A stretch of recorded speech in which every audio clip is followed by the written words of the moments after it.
Ունենք բլից հարցեր, շատ կարճ պատասխանենք բլից հարցերին։ Հայատ թե բակ։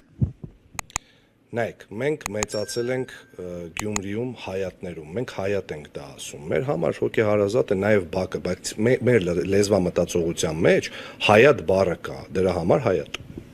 Նախկին թալանչի թե ներկա ստախոս։ Ոչ են, ապագա Ռուբեն Մխիթարյան։ Հայրաքաղաք թե մայրաքաղաք։ Հայրաքաղաք միանշանակ։ Ալեքսանդրապոլ թե Լենինական։ Գյումրի։ Ասֆալտ թե Արցախ։ Արցախ։ Արցախ թե Ղարաբաղ։ Արցախ։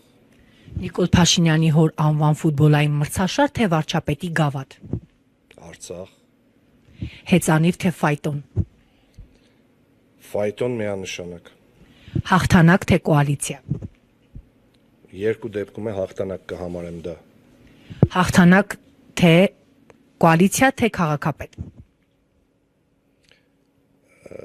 Եթե իշխող ուժի դա խանգարելու է, որևիցե մի տարբերակը, եթե թույլ չի տալու, որ իշխող ուժը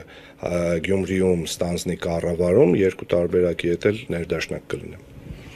Գյումրիից Երևան ոտքով թե Range Rover-ով։ Գյումրիից Երևան կարելի է ինքնաթիռով էլ հասնել, որպեսզի ավելի արագ լինի։ Գյումրին վերածննդի սկիզբը կլինի թե վերջը։ Գյումրին միշտ է վերածնունդի սկիզբ, Գյումրին իր էությամբ վերածնունդ է, Գյումրին վերածնունդ եղել է ցեղասպանությունից մազապուրց եղած որպերի համար, Գյումրին վերածնունդ է եղել երկրորդ աշխարհամարտում զոհված հայ զինվորների որբ երեխաների համար, Գյումրին վերածնունդ է եղել երկրաշարժից հետո, Գյումրին հիմա է վերածնունդ մեր մոտ հայրաբար ընդունած արցախցիների